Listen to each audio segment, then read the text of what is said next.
আসসালামু আলাইকুম, স্বাগত জানাচ্ছি চ্যানেল স্টুডিওতে। আমি আদিত্য শাহিন। প্রবাসের কথা অনুষ্ঠানে আপনারা গোটা আমেরিকার বিভিন্ন বিষয় নিয়ে আপনারা নতুন নতুন বিষয় জানতে পারছেন এবং বিভিন্ন সংকট নিয়ে আমরা তুলে ধরছি।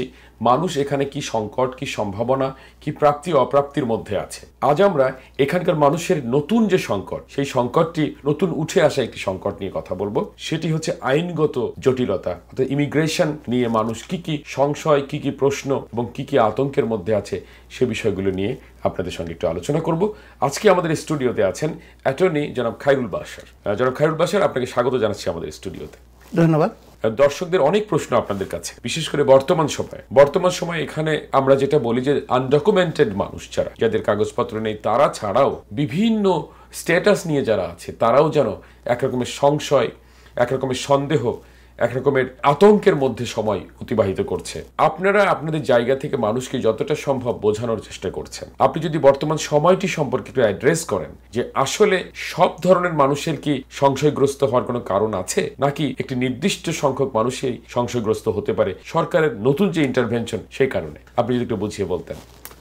ধন্যবাদ আমাকে ডাকার জন্য আপনাদের অনুষ্ঠানে এবং আপনাদের ভিউয়ার্সদের শুভেচ্ছা। It's a good questions. বর্তমান কারেন্ট সিচুয়েশন আপনারা সবাই, দর্শক যারা দেখছেন তারা সব অবগত আছেন। বর্তমানে কারেন্ট অ্যাডমিনিস্ট্রেশন, যে ট্রাম্প প্রশাসন নির্বাচনী এজেন্ডাই ছিল ইমিগ্রেন্ট বিরোধী।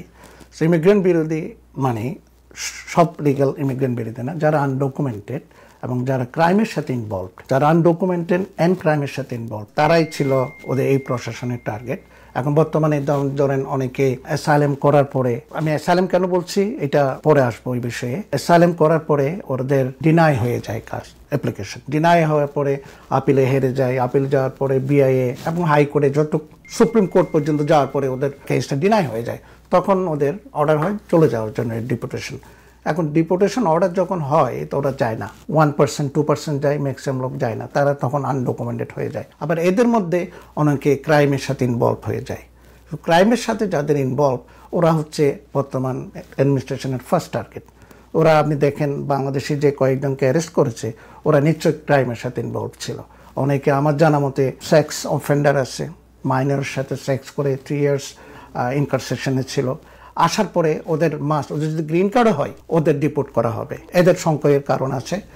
আর যারা এমনি ধরেন ট্যুরিস্ট ভিসায় আসার পরে আউট অফ স্ট্যাটাস হয়ে যায়, কোনো স্ট্যাটাস নাই, তাদেরও টার্গেট, তাদেরও সংশয়ের কারণ আছে।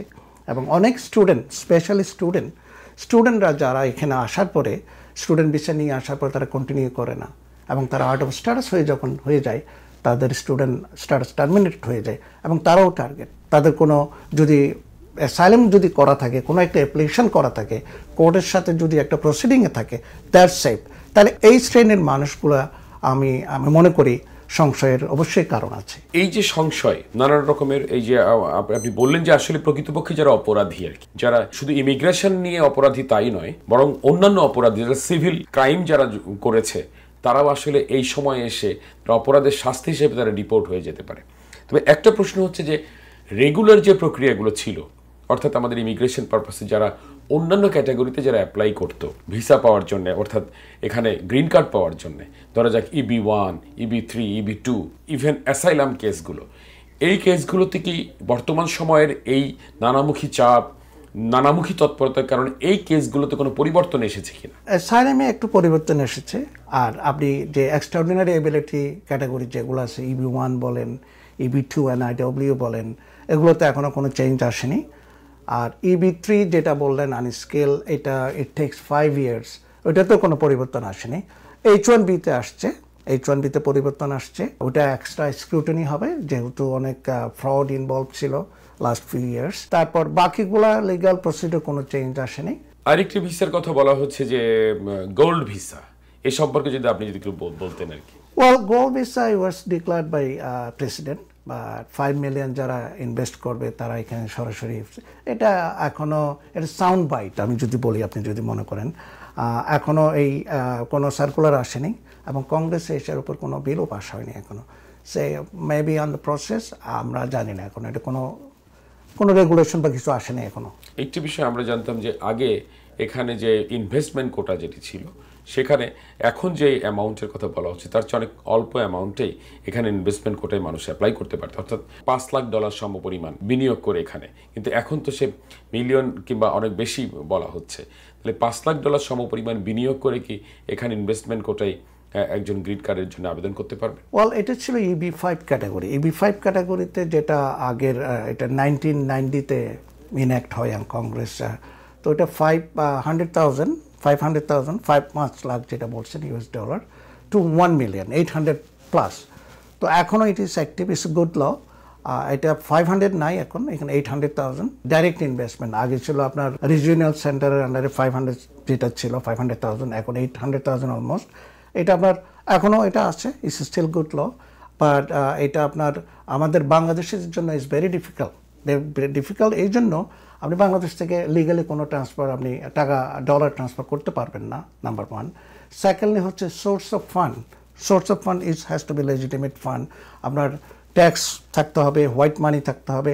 সো অনেক বাংলাদেশিরা আমাদের কাছে যারা আসে অ্যাডভাইসের জন্য, অনেক অ্যাডভাইস নিয়ে চলে যায়, দে আর নট কোয়ালিফাইড। তাহলে একটি প্রশ্ন থেকে যায় যে না, ঠিক আছে, ফান্ডটি তারা বৈধভাবে এখানে ট্রান্সফার করবে, এখানে কি সরকারি কোনো তহবিলে জমা দেবে, অর্থাৎ কোনো কোম্পানিতে বিনিয়োগ করবে? এই পদ্ধতিটা যদি আরেকটু যদি আপনি ক্লিয়ার করতেন। পদ্ধতিটা আগে ছিল আপনার ইনডাইরেক্ট রিজিওনাল সেন্টারের মাধ্যমে, এটা এখন আপাতত নেই। এখন হচ্ছে ডাইরেক্ট ইনভেস্টমেন্ট মানে ফর এক্সাম্পল আপনি ম্যাকডোনাল্ডস বা এই জাতীয় কোনো ব্যবসা কিনলেন।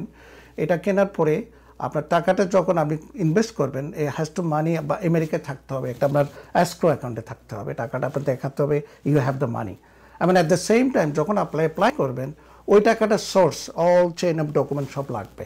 সেটা বাংলাদেশ থেকে, আমি শুধু বাংলাদেশের প্রশ্ন বলি, বাংলাদেশ থেকে যদি কোনো একজন ব্যক্তি এই পরিমাণ টাকা এখানে বিনিয়োগ করেন, তাহলে বাংলাদেশে থাকা অবস্থায় এখানে ম্যাকডোনাল্ডস অথবা যে কোনো কোম্পানিতে বিনিয়োগ করতে পারবেন? ওইটা আপনাকে যখন ইনভেস্ট করার জন্য যাবেন, আপনি অ্যাপ্লাই করবেন, অবশ্যই থাকবে। এটা has to be through an অ্যাটর্নির সাথে আপনার যদি এঙ্গেজমেন্ট হয়, তারা আপনাকে গাইড করবে যেভাবে ইনভেস্ট করবেন। ওই টাকাটা কিন্তু আপনাকে এইখানেই দেখাতে হবে, এসক্রো অ্যাকাউন্টেই থাকবে, it's your money.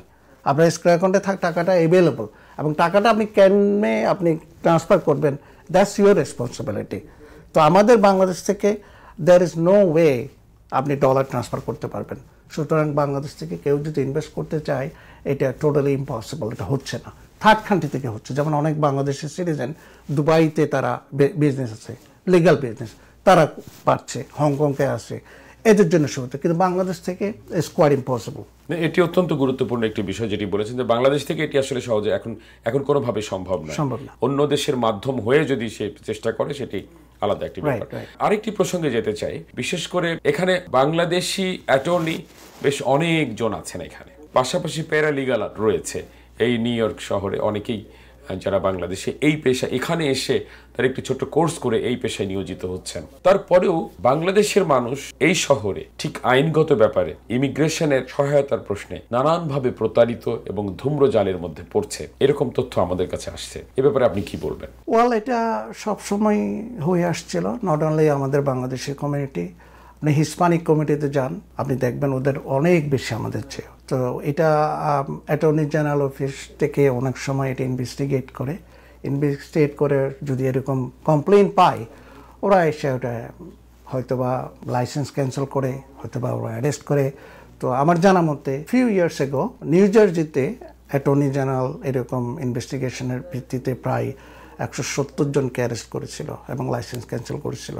Just so এটা আমাদের বাঙালি কমিউনিটিতে না, আপনি সব কমিউনিটিতে আছে আনঅথরাইজড প্র্যাকটিস অফ ল, এবং তো আছে আপনার হিসপানিক কমিউনিটিতে ইজ ভেরি লার্জ নাম্বার। যারা এখানে প্যারালিগাল, তারা কি অথরাইজড? তারা কিসের ভিত্তিতে এই দায়িত্বটি পালন করেন, আইনগত সহায়তা দেন মানুষকে? প্যারালিগালরা আইনগত সহায়তা দিতে পারেন না। যারা এখানে লাইসেন্সড অ্যাটর্নি না, তারা আইনি পরামর্শ দিতে পারেন না। এখন যারা প্যারালিগাল মানে আপনার ল অফিসে চাকরি করেন, তারাই প্যারালিগাল। এখন আপনি প্যারালিগাল দিয়ে যদি বাইরে প্র্যাকটিস করতে চান, প্র্যাকটিস তো বলা যাবে না, হেল্প করতে চান কাউকে, there is a New York সিটির একটা রেগুলেশন আছে, সার্টেন সামান্য একটা অ্যামাউন্ট নিয়ে আপনি ফর্ম ফিল আপ করতে পারেন। কিন্তু প্যারালিগাল কি তার নিজের ছবি দিয়ে ব্যানার তৈরি করে আইনি সহায়তার কোনো বিজ্ঞাপন অথবা এভাবে কি উদ্যোগ নিয়ে কাজ করতে পারেন কিনা? ওয়েল, এটা আনএথিক্যাল আমার জানা মতে। পারেন কিনা সেটা লিগালি যদি বলেন, ইটস নট পসিবল। এখন সবাই করছে। এবার আপনার কাছে আসবো যে আপনি এখানে যারা প্রবাসী বাংলাদেশি আছে ঠিক বর্তমান সিচুয়েশনে বিশেষ করে ট্রাম্প প্রশাসনের নতুন উদ্যোগগুলোর কারণে যারা সিটিজেন তাদের জন্য, গ্রিন কার্ড হোল্ডার তাদের জন্য, এমনকি আনডকুমেন্টেড যারা তাদের জন্য প্রত্যেকের জন্য পৃথক পৃথকভাবে কি পরামর্শ আপনার? সিটিজেনদের জন্য তো তেমন কোনো পরামর্শ আমার নেই, তবে আপনি রিসেন্টলি হয়তো দেখেছেন বেশ কয়েকজন সিটিজেনকেও ডিপোর্ট করা হয়েছে। এটা হয়তো বা অন্যান্য কারণে, যেমন মাদার আনডকুমেন্টেড ছিল, এখন child 2 years old, what you gonna do with that 2 years kid, তো এই জন্য ওরা একসাথেই মার সাথে ওকেই ডিপোর্ট করে দেয়, বাট ইটস লিগাল ফাইট চলছে এখন। সো সিটিজেন হলে you don't have to worry about it unless otherwise যদি সিটিজেনরা যদি টেররিস্ট অ্যাক্টিভিটির সাথে ইনভলভ হয় তখন সিটিজেনশিপ ওটা ক্যান্সেল করতে পারে, তাও কি প্রসিডিংয়ের মাধ্যমে, তাহলে সিটিজেনের আমাদের কোনো প্রবলেম নেই। আর সেকেন্ড গ্রিন কার্ড হোল্ডার যারা বলছেন, গ্রিন কার্ড হোল্ডারের মধ্যে যারা ক্রিমিনালি ইনভলভ, যেমন ধরেন কারো গ্রিন কার্ড 5 years পরে যদি হয়, তারা যদি কোনো ক্রাইমের সাথে ইনভলভ হয় এবং এটা যদি ফেলনি হয়, ফেলনি মানে যার সাজা 1 বছরের উপরে হয়, ওদের ডিপোর্ট করার আইন আছে, ল আছে। এখন এটার জন্য লিগালি ফাইটও করা যায়, বাট বাই ল 1 বছরের যারা সাজা হয় গ্রিন কার্ড থাকা অবস্থায় তারা ডিপোর্ট হবে। বাট এবং আনডকুমেন্টেড যারা আছে, আনডকুমেন্টেড যেমন কোনো স্ট্যাটাসই নেই, অ্যাসাইলিও হতে পারে, ওদেরও রিসেন্টলি যেটা একটা ল পাস হয়েছে লেক অ্যান্ড রাইলি অ্যাক্ট, এটা জানুয়ারিতে ইনঅ্যাক্ট হয়। এটার আন্ডারে ইভেন মাইনর শপলিক টিমের জন্য গ্রিন কার্ডকেও ডিপোর্ট করতে পারে। সো ইটস ভেরি টাফ ল, যেটা রিসেন্টলি বাইপার্টিসান আপনার কংগ্রেস এটা পাস করে জানুয়ারি 20th, most likely not 20th but জানুয়ারিতে। এটার আন্ডারে গ্রিন কার্ডের জন্য হয়। আর আনডকুমেন্টেড যারা ডিপোর্টেশন অর্ডার আছে অলরেডি যায়নি, তারা তো এনি টাইম যদি কোনো সময় আইস যদি রেইডে যদি পড়ে, রেইড মানে কি, আইস তো রাস্তায় রেইড দেয় না, ওরা টার্গেটেড যদি হয় পড়লে ম্যান্ডেটরি ডিটেনশন, ম্যান্ডেটরি মানে আপনার কোনো বেল নাই, ডিটেনশন থেকে আপনাকে ডিপোর্ট করা হবে। তো তাদের একটু সংশয়ের কারণ অবশ্যই আছে। আমি বলতে চাই যে যারা সেবা প্রার্থী রয়েছেন, আইনগত সেবা প্রার্থী যারা এক ধরনের সার্ভিস সাপোর্ট চান, যেমন এখানে কোনো আইনি সহায়তাকারীর মাধ্যমে তারা অ্যাসাইলামের জন্য আবেদন করেছিলেন। আমি আইনি সহায়তাকারী বলছি এই কারণে যে তারা আসলে অ্যাটর্নি নন, তাদের মাধ্যমে তিনি অ্যাসাইলাম করার জন্য অ্যাপ্লাই করেছিলেন। হয়তো ওই আইনি সহায়তাকারী কোনো না কোনো অ্যাটর্নির মাধ্যমে হয়তো করেছিলেন, কিংবা এই প্রসিডিওরটা আমি ঠিক জানি না। কিন্তু বর্তমান সময় দেখা যায় তার অনেকগুলো বছরের মাঝে পার হয়ে গেছে, 3 বছর 4 বছর, কিন্তু তার এই কেস নিয়ে তিনি নিজেই সন্দিহান থাকেন। দিনের পর দিন সেখানে ঘুরতে ঘুরতে একসময় তিনি হতোদ্যম হয়ে পড়েন যে আদৌ তার এখানে গ্রিন কার্ডের প্রক্রিয়া আদৌ সম্পন্ন হবে কিনা। এরকম একটি অবস্থায় এখানে সরকারি কোনো সহায়তার জায়গা আছে কিনা, সেখানে গিয়ে সে তার যে প্রশ্ন, সেই প্রশ্ন করে সেখানে সে ঠিকঠাক মতো সেবাটি নিতে পারে। It's a good question. এরকম অনেকেই, যেমন ধরেন ফর এক্সাম্পল 2016-17 কথাই বলি, অনেকে ওই সময় অ্যাসাইলাম করে অ্যাটর্নি ছাড়া, নন অ্যাটর্নি দিয়ে, বাস কোনো ফ্রেন্ড অ্যাপ্লিকেশন করে দিল, সামান্য টাকার বিনিময়ে ফাইল করলো। ফাইল করার পরে এখন উনি আর জানে না what is the status of the case, হয়তো বা ওয়ার্ক পারমিট আছে, হয়তো বা নাই। যদি এরকম কোনো সিচুয়েশন যদি কারো থাকে, তারা অবশ্যই একজন অ্যাটর্নির সাথে যোগাযোগ করতে পারে। আর যদি অ্যাটর্নি হেল্প করতে না পারে, অনেক প্রবন অর্গানাইজেশন আছে এখানে নিউ ইয়র্ক সিটিতে, ওরা যারা অ্যাফোর্ড করতে পারে না তাদের হেল্প করে। এটা প্রবলি আমি বলবো 100টার মতো লিস্ট আছে প্রবন অর্গানাইজেশন, তারা হেল্প করে। এটি আসলে মানুষের মাঝে এই আইনি সহায়তার জায়গাগুলো, এখানে যেমন মানুষ যে কাজ যেমন খুঁজতে থাকে, একইভাবে এক পর্যায়ে তার এখানে আসলে স্থায়ী হবার যে কার্যক্রমগুলো, এটি প্রধান কাজ হয়ে দাঁড়ায়। কিন্তু সেই সাপোর্টটি না হওয়ার কারণে সে অনেক ক্ষেত্রে বিভ্রান্ত হয়, অনেক ক্ষেত্রে প্রতারিতও হয়। তো এই প্রতারণা এড়ানোর জন্য তাদেরকে আসলে সচেতন করার জন্য আপনারা যারা অ্যাটর্নি আছেন তারা কোনোভাবে উদ্যোগ গ্রহণ করেন কিনা? আমাদের সাথে আমাদের অফিসে প্রায় এরকম আমরা কল পাই, আমরা অবশ্যই অ্যাডভাইস করি, আপনি ঠিক আছে আপনি যা ডকুমেন্ট আছে ওগুলো নিয়ে আমাদের কাছে আসেন, বা আপনার কোনো ফ্রেন্ডের কাছে যান। অনেকে ইমিগ্রেশন সম্পর্কে আমরা অনেক কিছু জানি, ওদের সাথে আপনি পরামর্শ নিতে পারেন। আর যদি আপনি অ্যাফোর্ড করতে না পারেন, আপনি এখানে প্রবন অর্গানাইজেশন আমরা লিস্ট দিয়ে দিই, কয়েকটা লিস্ট আছে এখানে, এদের সাথে যোগাযোগ করেন। বাট ওদের সাথে যোগাযোগ করতে হলে আপনাকে wait on the line, it's a long waiting. So যাদের এরকম সিচুয়েশন আছে তারা অবশ্যই আপনারা লয়ারের সাথে বা আইনি পরামর্শের জন্য যাদের সাথে সাহায্য পাবেন অবশ্যই যোগাযোগ করতে হবে, যোগাযোগ করা উচিত আমি মনে করি। বর্তমান সময়ে আর কোনো গোষ্ঠী অর্থাৎ এই যে অনেকগুলো স্তর কোন রকম ঝুঁকির মধ্যে আছে কিনা? আমি বলতে চাচ্ছি যে এই যে আপনি বলছিলেন যে অল্প বয়সে এখানে যারা যে গ্রিন কার্ড হোল্ডার অথবা সিটিজেনশিপ হয়েছে কিংবা পাসপোর্টধারী এক পর্যায়ে পাসপোর্টধারী হয়েছে, তার ক্ষেত্রেও কিছু কিছু জটিলতা রয়ে গেছে, সেই ব্যাপারটি যদি বলতেন। Very important. আমি সেদিন কোন একটা শোতে বলেছিলাম।